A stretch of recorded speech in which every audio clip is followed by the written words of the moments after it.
welcome to Above Replacement Radio. I am your host, Chris Gianta. You know what Christy Mathewson wasn't worried about? SIERA. When you're thinking about Pedro Siriaco, I mean, the only one that can compete is maybe Hannes Wagner's 1908 season. Over there on the other side of the screen is Daniel Curran. Like, if we just clip together every time we've talked about him on other people's profiles, we've done a Mickey Cochran episode. I can't get past Rabbit Marinville. It's not necessarily Hall of Fame. It's not necessarily above average, but we can guarantee you we are better than just the standard replacement level college sophomore. And welcome to Above Replacement Radio, where we're talking baseball kind of whenever. I am your host, Chris Gianta. Over there on the other side of the screen is Daniel Curran. How you doing, Daniel? Chris, it's been a weird couple of days for me. We were supposed to record yesterday, but I went to bed on Sunday and woke up on Monday feeling like I was on my deathbed. But we're better now. I was sick yesterday, and we're still pushing through. And for those concerned, Daniel was put on the 1-day IL. Yeah. And was reinstated on Tuesday, July 20th. And we're able to get this podcast in, and we're I guess we kind of we're waiting for topics to talk about, but really not much has come up. There's only a few topics to talk about. They actually asked me if I wanted to do a rehab assignment, but I declined. I was like, no, put me back on the big league club. Yeah, they were trying to get you on a different podcast to on a even lower level podcast than us, and try to get you there. One of our affiliations, of course, at Above Replacement Radio. But we skipped that. He needed to be contributing to the big league club, so he's back. That's right. Good to see after going on the 1-day IL. You never know how people are going to recover from the one-day IL.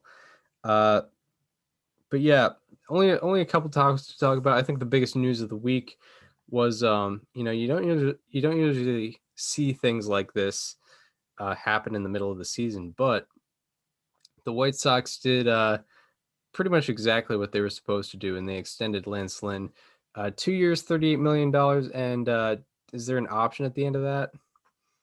That is a great question, and I can check that because I was right now curious. He's in his age 34 season currently, 34. So yes. The contract definitely covers his age 35 and 36 seasons. And there is a club option at the end of it. Okay, a club option at the end of it.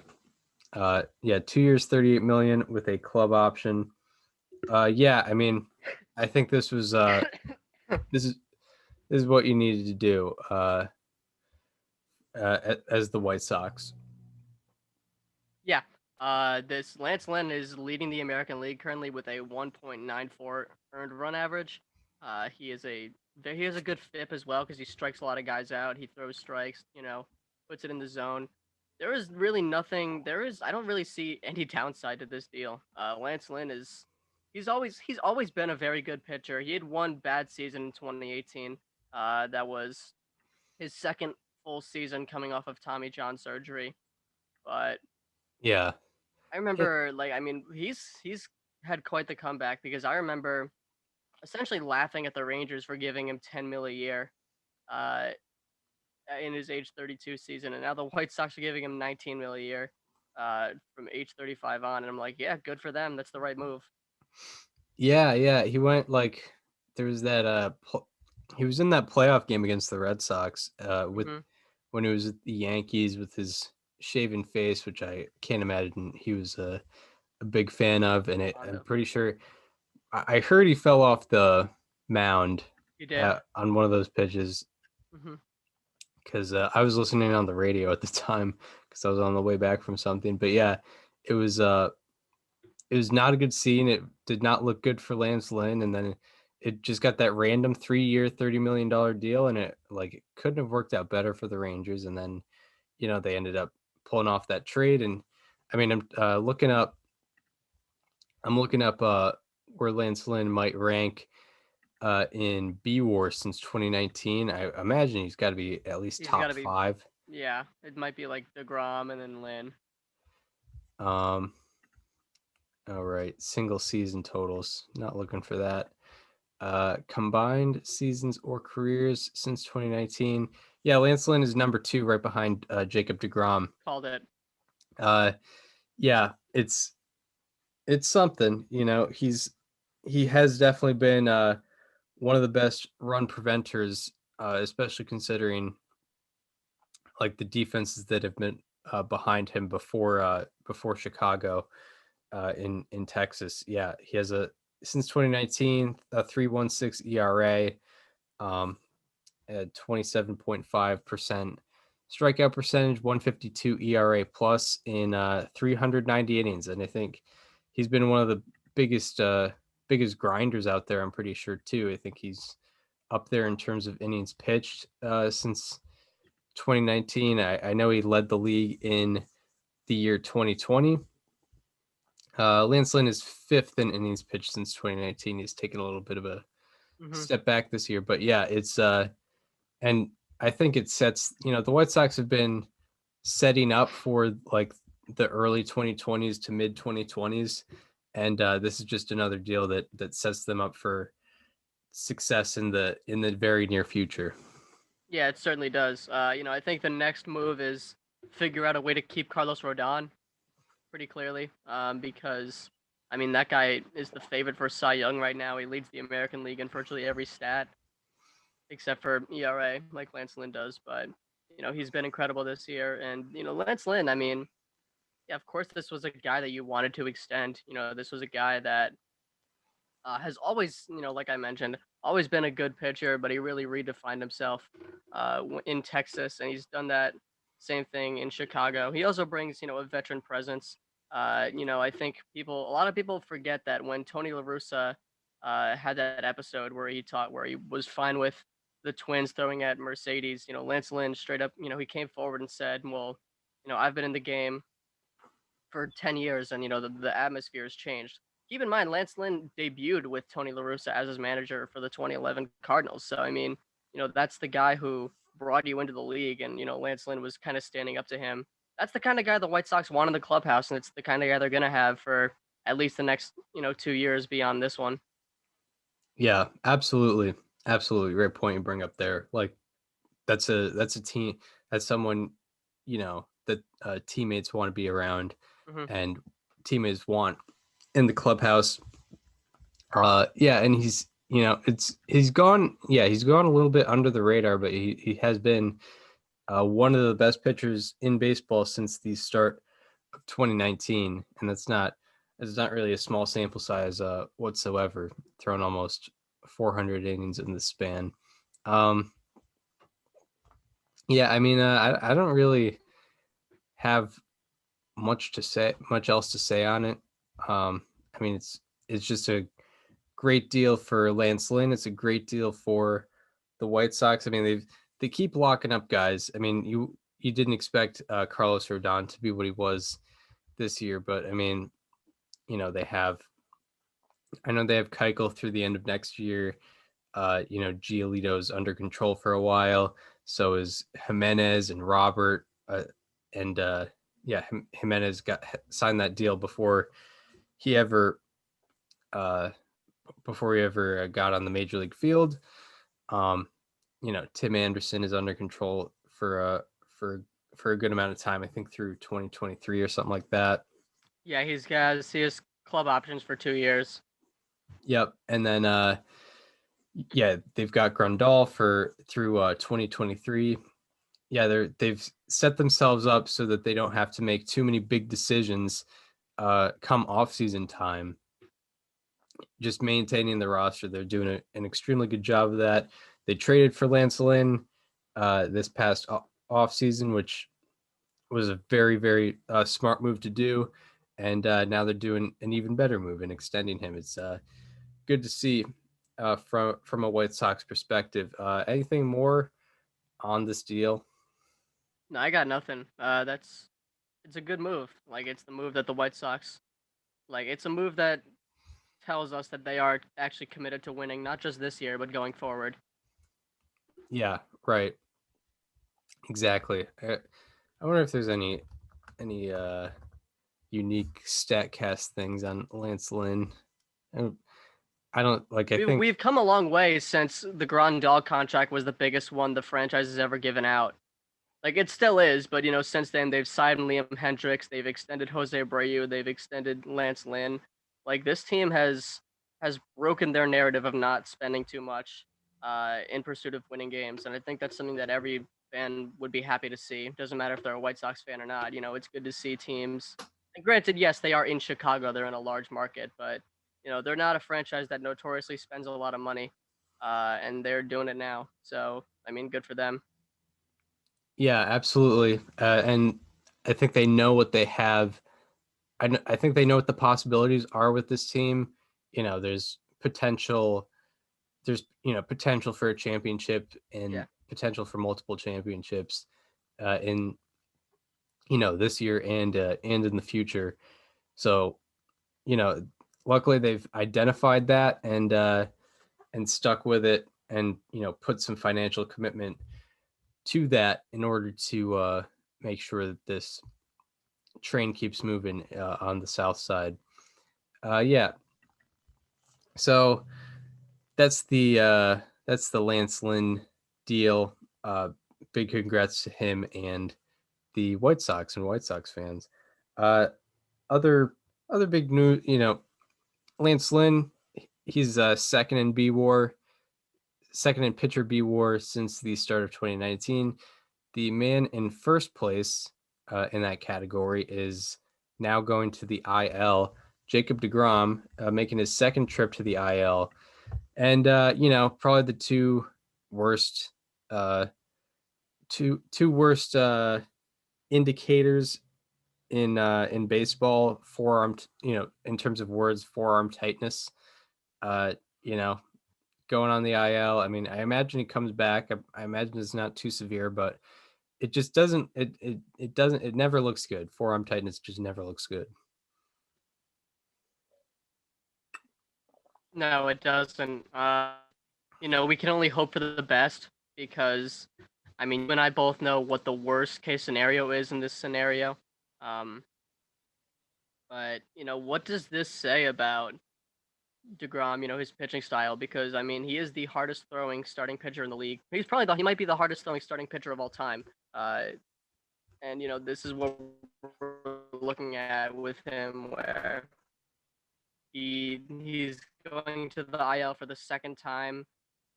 He's gotten, I think, four. It's not a good look for.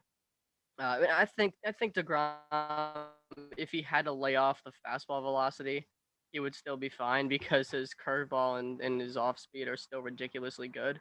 His slider, but like I don't know. Do we think that he's gonna have to start laying off the fastball? I don't know. I mean, I wonder if it would change his. I wonder if it would change. How if he decided to, I don't know, try. I don't know if he can consciously take a couple miles per hour off his fastball. I think it would change him completely mentally, and I don't see that being an adjustment that he makes. Uh, Unfortunately, because I think, and I don't want to put bad juju into the air, and I really hope it doesn't happen. But Mm-hmm. I think deGrom is gonna end up um, being told he needs Tommy John surgery by the end of like 2022. Yeah. Unfortunately, uh, but all the signs are kind of pointing that way. He's getting, he's multiple IL stints this year. At one point it was general right side tightness. Now it's forearm tightness, and I think it's going to get progressively worse with each time he throws, because obviously he's going to keep throwing. And I think we've just seen this too many times, and you really hope it never happens with someone as great as deGrom is, but I think it's almost inevitable at this point.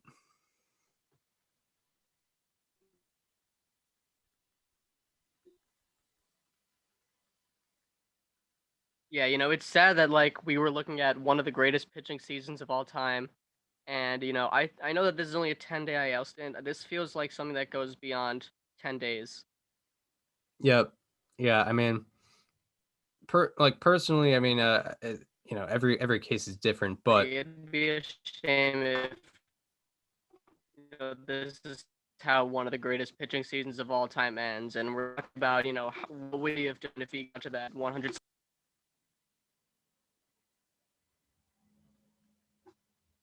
yeah, we've seen this in our like own personal experience, and I know every case is different, but with Chris Sale, uh, we saw this was an odd situation where in 2018 he went on the IL with it was shoulder fatigue.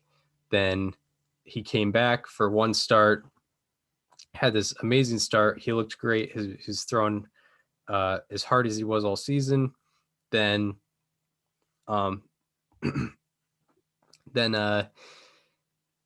then he went back on the IL with that same shoulder fatigue, and all in all, about 15 months after the first IL stint, or actually no, much further, like 20 months after that, then he got diagnosed for Tommy John surgery, and he was told he needed to have Tommy John surgery. So it's not always it's definitely never really a like 2-week, 4-week process.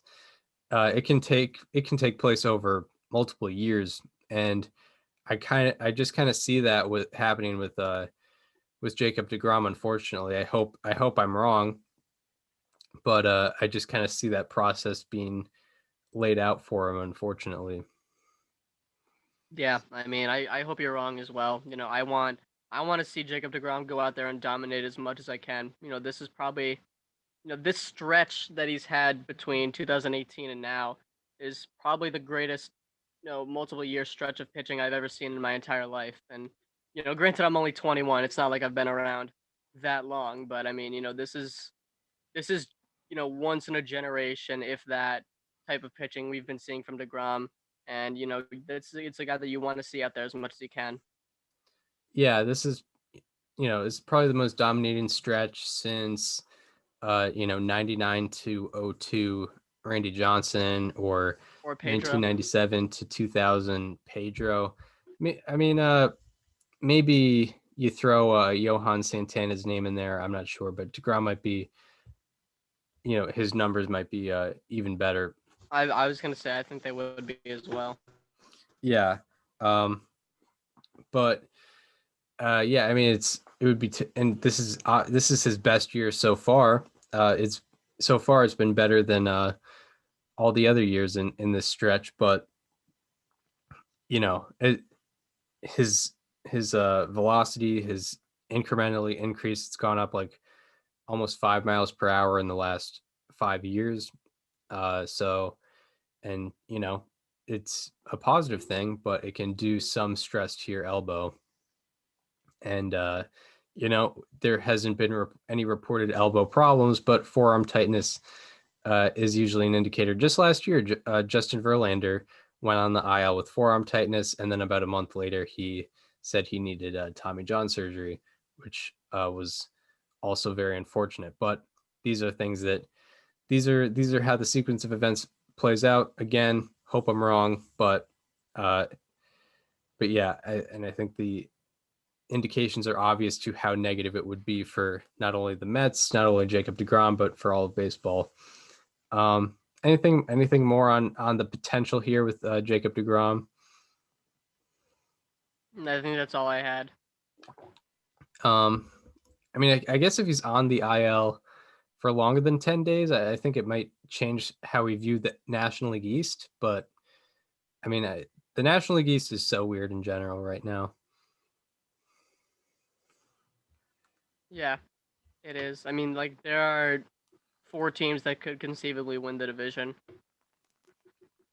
Yeah, I mean, just looking at Theoretically, I these guess. standings on the phone here. Yeah, I mean, the Mets almost got swept by the Pirates. They came back on Sunday, But Phillies 2.5 back, Braves still 4.5 back, Nationals 6 back. Yeah, I mean, I guess, you know, the Mets have been injured before and done okay.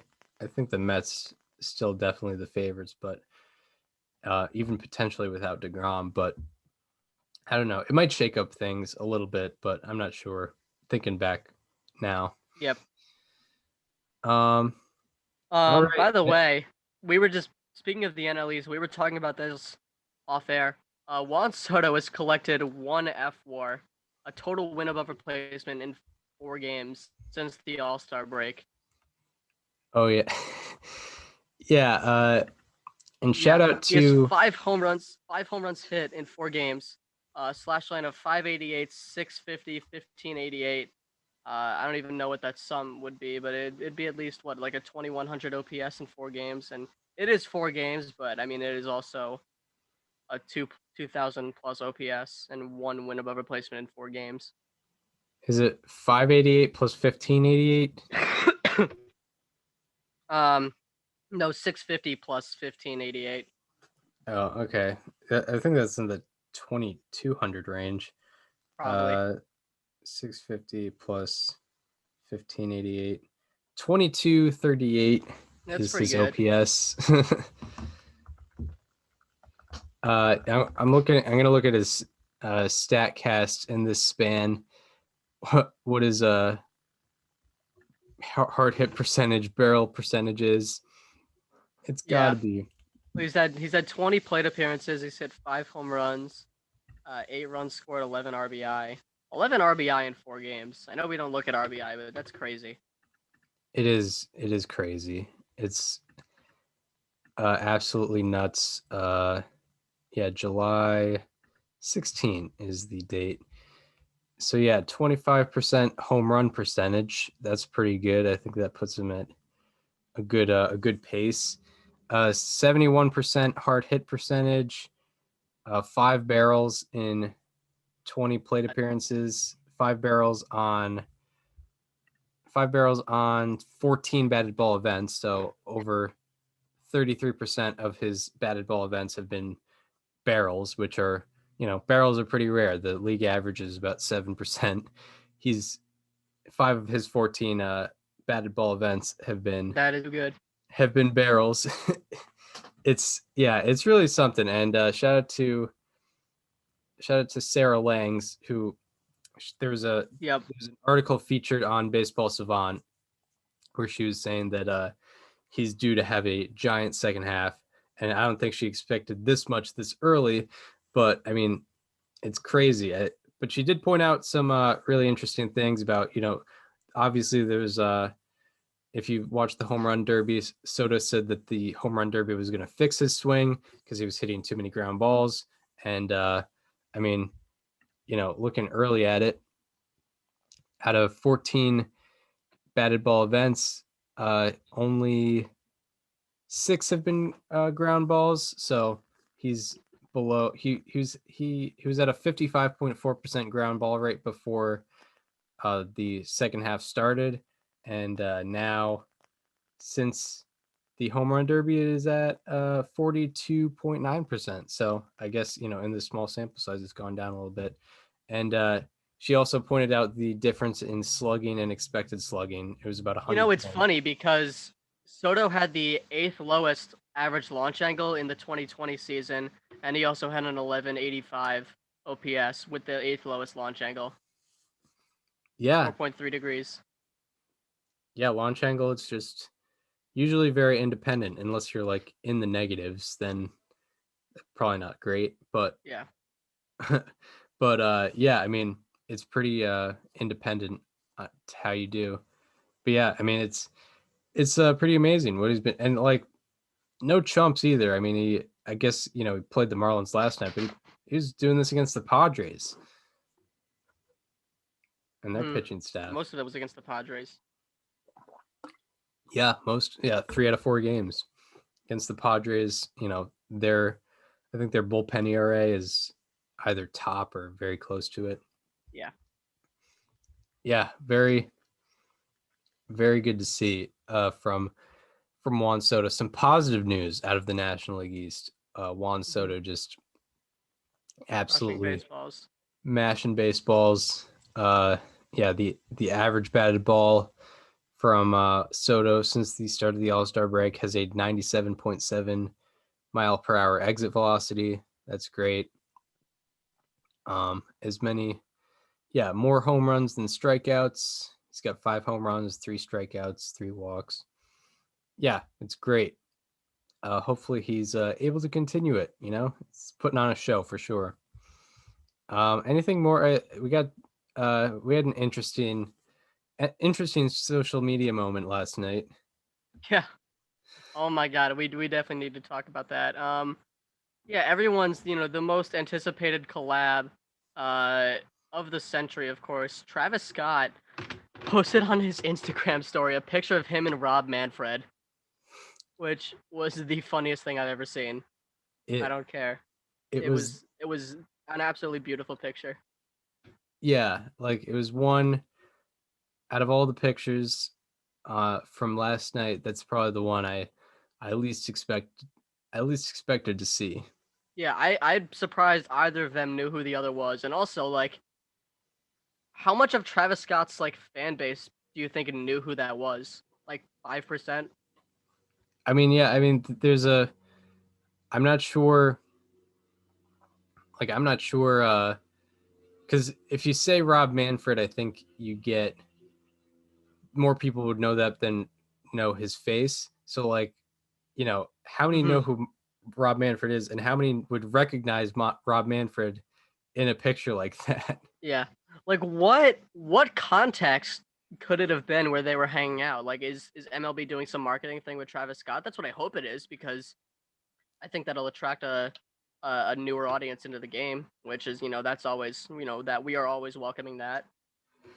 Yeah. I mean, I could see something happening with marketing and him. I mean, that guy, he's already had a meal named after him at McDonald's. Yeah. So he's a good marketer for himself and brands. So I mean, there's potential there. I'm not sure. I mean, I don't know, like what other context do you think they would have been hanging out in? Yeah, I don't see them for some reason. Are they just partying? Are they just partying together? Yeah. They probably were. Manfred looked he looked like he was having a good time. I'll say that much. Yeah. Yeah, for some reason I don't think they run in the same circles, but maybe that's just me generalizing. I'm not sure. I joked about this with you last night, but what if Travis Scott like set up a meeting with Manfred to discuss the issues in Major League Baseball? Yeah. Like, imagine he was like, "Listen, man, like you see these minor leaguers, like every day, they're living out of cars, they're sleeping in random places that they shouldn't be sleeping. Like they're not. It's very dehumanizing, and you need to, you make billions and billions of dollars of revenue every year. You need to allow your minor leaguers to live, on a livable wage."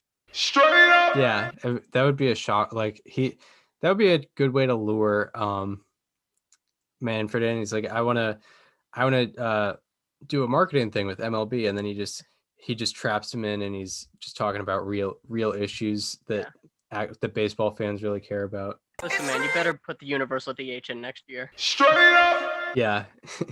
Nobody wants to see a pitcher hitting. All right. No. Straight up. The reason it turns out the reason that Manfred is down on the 7-inning doubleheaders is because of Travis Scott. They met before, and he's like, yeah, you know what? I talked to a good friend of mine, and we're not doing the 7-inning doubleheaders. Yeah. Travis Scott's just like, I don't think that's a legit game. I think it minimizes the integrity of these games, and with COVID being less of an issue, I think we need to get rid of it for next year. Yeah. It's not a good look on the game when Madison Bumgarner throws a no-hitter, but it doesn't count because of a rule that he had no control over. Yeah, exactly. Yeah, we can't rob these guys of history, Yeah, no. We can't be doing these things. So that would have been another great moment in his already storied career. Yep, exactly. And actually, wait a second, because there are Travis Travis Scott sound effects out there. So if Travis Scott, sound effect, I think, well, that's not a good sound effect, but That's just the intro no. to sicko mode.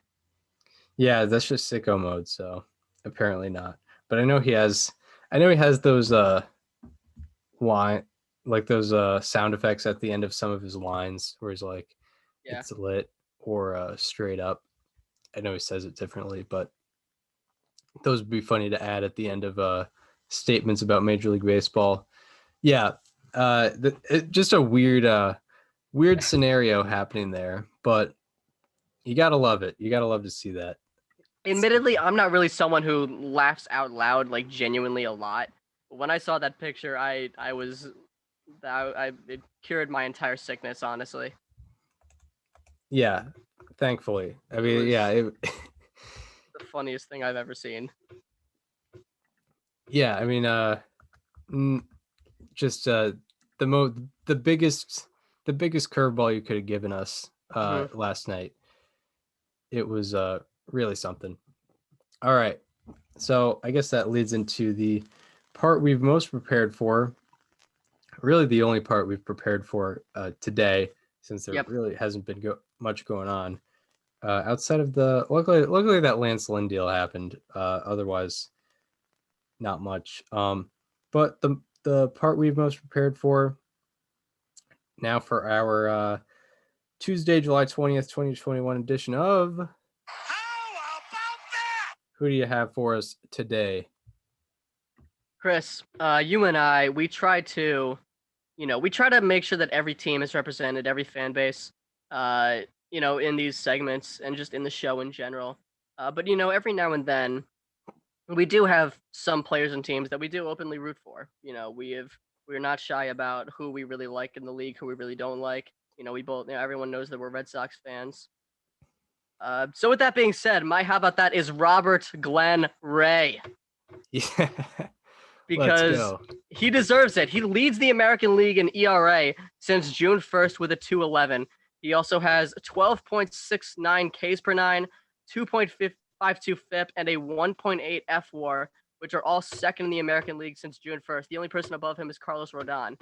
And he's done the thing that I've been wishing for the entire time that I've been obsessed with him. His walk rate has dropped 11.9% from where it was in 2020, which is by far the largest difference in baseball, the largest drop in baseball between those 2 years. His walk rate is currently in the 81st percentile in baseball after never being above the 32nd percentile in his entire career. And also his fastball velocity is at a career high 95.2 miles an hour. And when I talked about Robbie Ray before the season started, one thing I mentioned is that he has a lot of parallels to Randy Johnson's career through their age 28 seasons. And where Robbie Ray is now, he's in his age 29 season. Randy Johnson, his age 29 season was 1993, also the first year that he really showed signs of being a strong pitcher in baseball. So Robbie Ray has made 18 starts in 2021. Comparing that to Randy Johnson's first 18 starts in 1993, Robbie Ray has a better ERA, a better ERA plus, a better strikeouts per nine, and a better walks per nine. He is continuing through the path of Randy Johnson.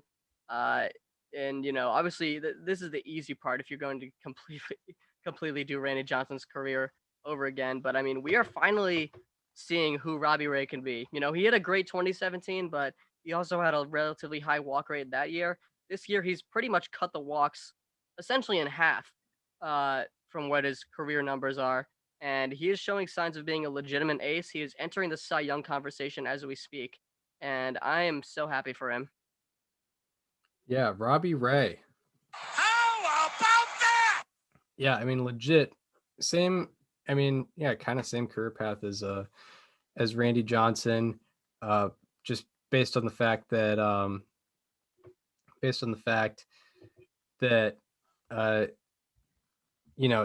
both struggled with walks early in their career, and it limited them from being that effective as starters. And Robbie Ray in his age 29 season, the same way Randy Johnson in his age 29 season, just turns it around.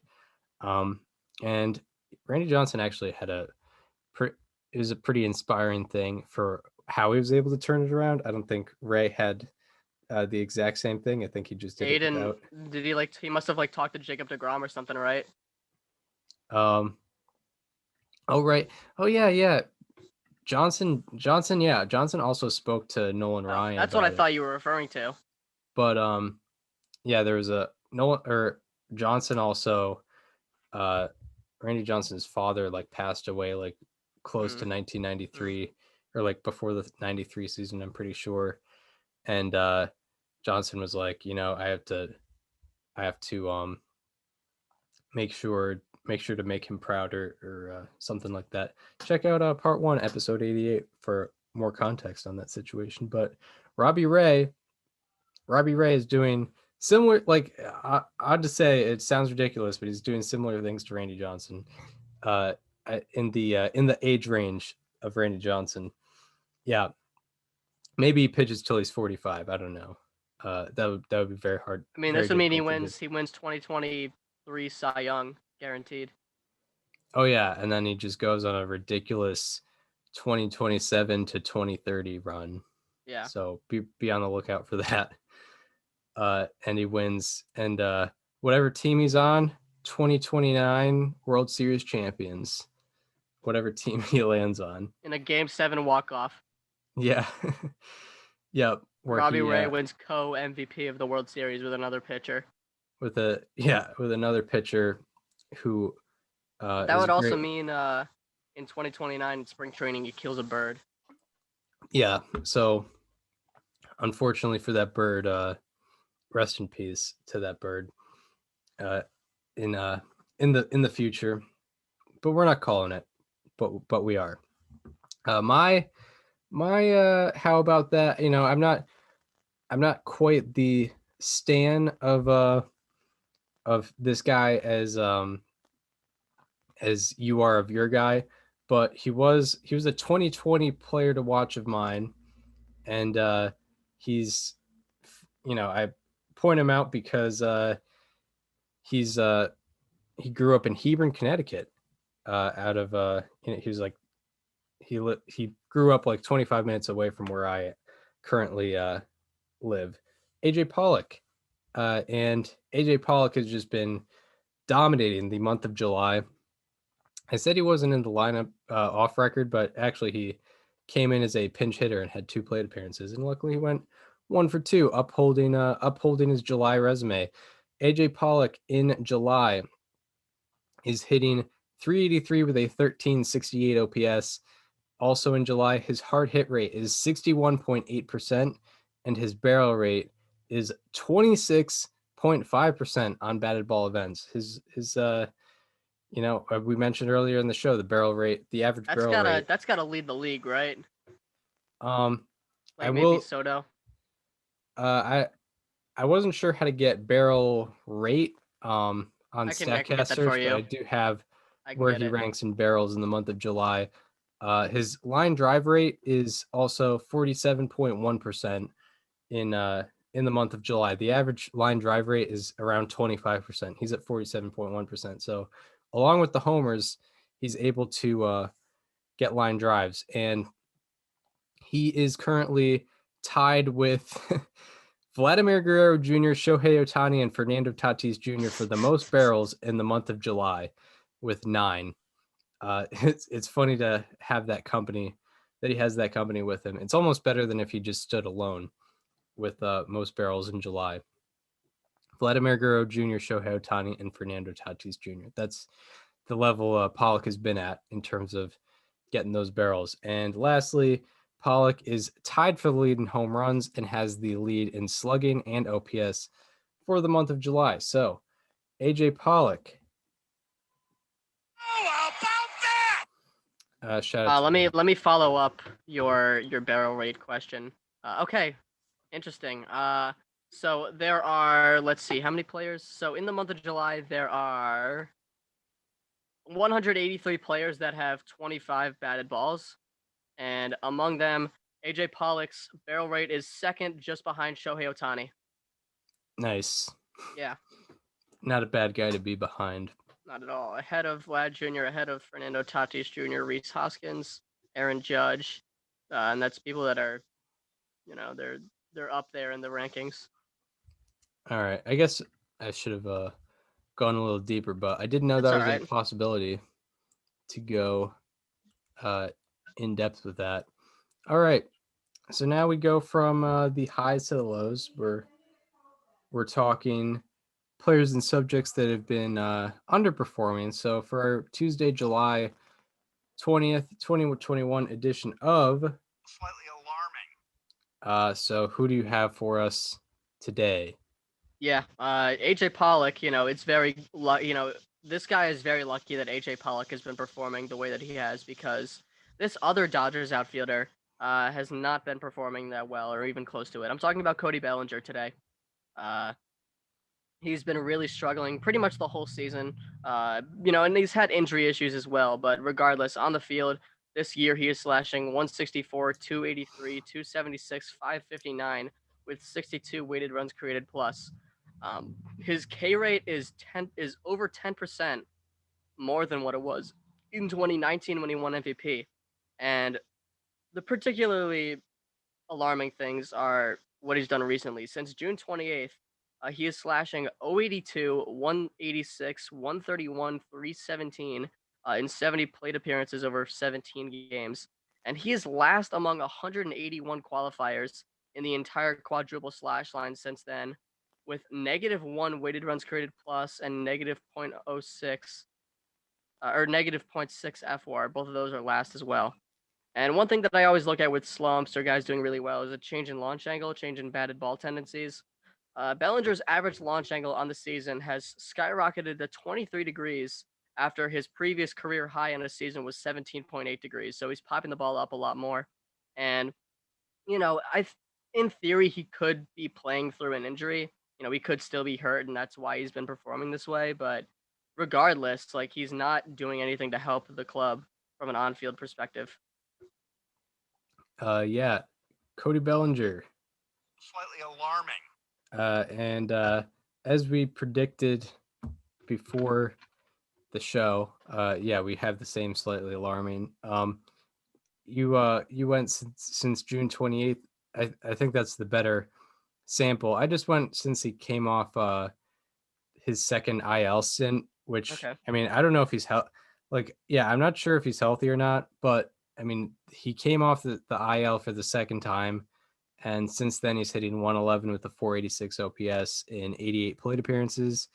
And since that IL stint, his out of 181 qualifiers, since coming off that IL, he's 181st in average, which is last clearly. 176 in on-base percentage, 177 in slugging, and 179th in OPS. And you mentioned the change in launch angle.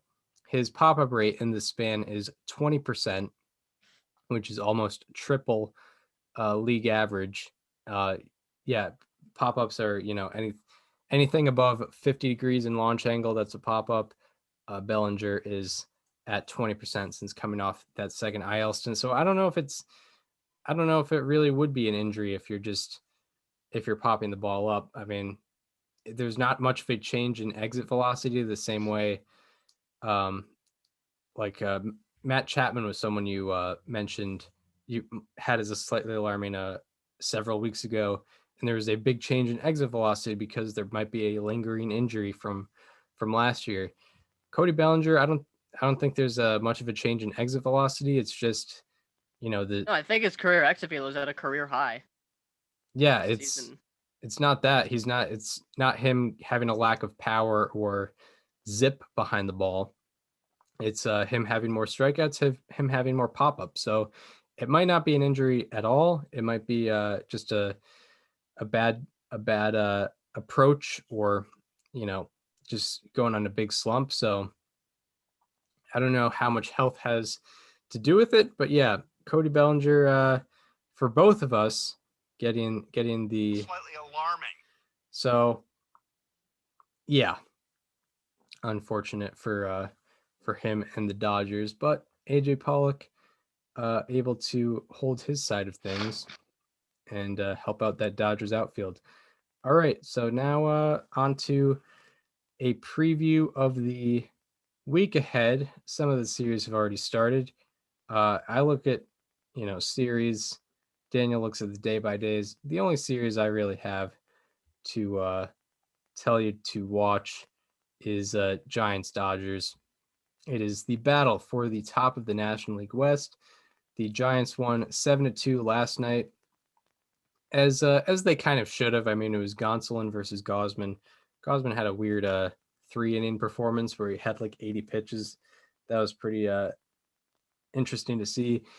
Tonight, Tuesday, you have Alex Wood going against to be determined. So, we'll see who that is. Wednesday night, you have Logan Webb versus Julio Urias. Urias, the wins leader, my Cy Young front runner, Julio Urias with that 12-3 record. I don't care that his ERA is almost 4. That is my Cy Young. And Thursday night, you probably have the best pitching matchup of the night, which Daniel will get into. I will go over that, yeah. We're going to have the Friday episode. All right. What do you got for the day-by-day matchups? So today, there's a couple good matchups. Jose Suarez versus James Caprillion to lead off the day in Angels Athletics. Suarez doesn't really go deep into games, so I don't expect him to stay in there for too long, but Caprillion has been pretty excellent in his rookie season. You also have Trevor Rogers going for the Marlins against the Nationals. You have John Means. Is he coming back from his injury? Today is his first start back? He's back. He's pitching tonight. Yeah, he's back. Yeah, this is his first start since coming off the IL. John Means. It's funny. Sometimes I'll look back at my players to watch for 2021. John Means is like one of the only guys that's performing well for me. So I hope he comes back and is able to get a good amount of innings going. Yeah.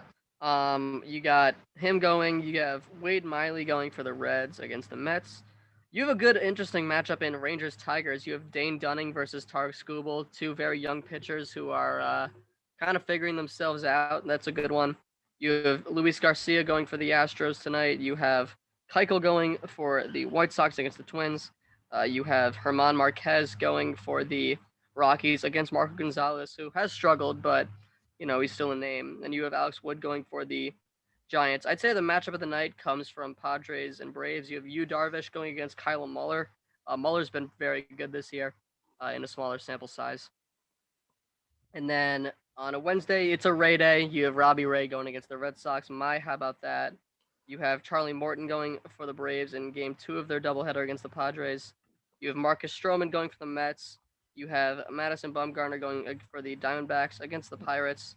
You have Lance McCullers Jr. going for the Astros against the Indians. You have Logan Webb versus Julio Urias. You have Michael Pineda versus Dylan Cease. Matchup of the night, matchup of the night I would say is Kyle Hendricks versus Adam Wainwright in Cubs-Cardinals.